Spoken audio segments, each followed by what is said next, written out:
Hi, my name's Hubwood, and as I just made a great deal on a used AMD Radeon RX 460 for only €50, and because I recently built a budget PC with only 4GB of RAM for a Witcher 3 video, I threw those two parts together to build a €110 Overwatch machine. Because Overwatch is supposed to be absolutely fine with 4GB of RAM. So just to get you up to speed, the initial system without the GPU cost me €60 on eBay with the following hardware: an Intel Core i5-750, which I overclocked to a whopping 3.8 GHz with a $12 cooler, the Alpine 11 Plus, a Gigabyte G-A-P55M-UD2 mainboard, which is very good for overclocking, 4GB of DDR3 memory with 1333 MHz, a basic 320GB HDD, and a very basic 350W Office PC PSU.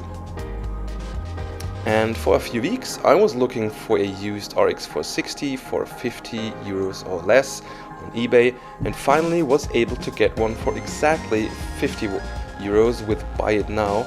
And hint, I usually use saved searches with auto notification for such deals. This card is actually still usable for today's games, as its performance is comparable to an Nvidia GTX 760s while consuming less than half the power, and therefore it doesn't need a dedicated 6-pin or 8-pin power connector and can be used in combination with most office desktop PCs. So the whole system cost me around €110. Well, okay, 122 if you count in the CPU cooler, to be fair. Usually I would recommend getting an additional 4GB of RAM, because nowadays most titles need at least 6 to 8GB of RAM to run properly, but since this machine was intended to mainly run Overwatch, 4GB should be absolutely fine. Before we take a look at the benchmarks, let me point out that this machine is able to achieve around 450 points on Cinebench R15 and around 4950 points on 3D Mark Firestrike with the CPU overclocked to 3.8 GHz. Now, the footage of Overwatch you see in this video was actually recorded with the budget PC on 1080p and medium settings. And I have to say, I was pretty impressed with AMD's real-life recording skills, as it only reduced the FPS by around 1 or 2. Nice. I tested the game with all 5 graphic presets: Epic, Ultra, High, Medium and Low at 1080p and 100% resolution scaling. I have to point out that even though the performance varies a lot between the settings, the visuals really don't change that much. And since Overwatch is such a very fast-paced and hectic shooter, you won't have much time anyway to enjoy a nice view here and there, or aesthetically stare at a sharper texture for sheer pleasure. What you want is basically at least 60 FPS all the time. Even with a 60Hz monitor, you will profit from more FPS, since your input lag is being reduced for every FPS your PC can display, and therefore improve your response. Now let's have a look at the benchmark results. I tested each preset for at least 20 minutes and used a variety of heroes and maps to get a meaningful average. For the Epic preset, the average FPS was 43 and the 1% low was 33 FPS.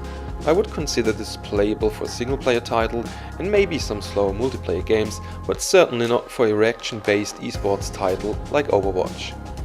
On Ultra settings, I was getting close to what I was looking for and achieved 59 FPS on average and 40 FPS for the 1% low.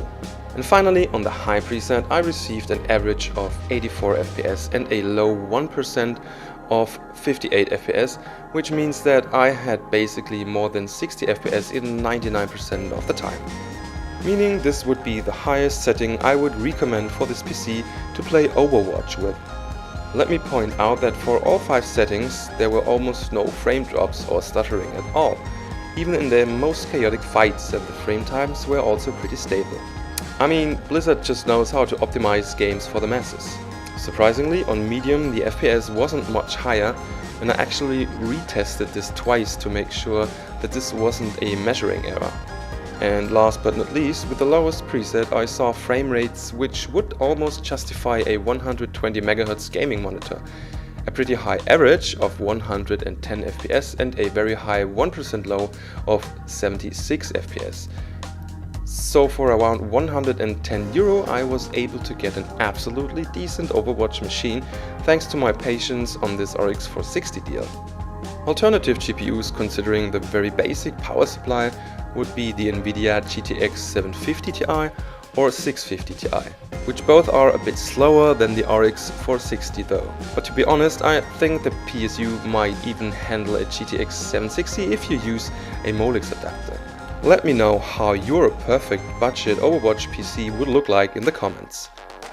I hope you enjoyed this video, thanks in advance for every thumbs up, and subscribe if you want more stuff like this. See you next time, bye bye.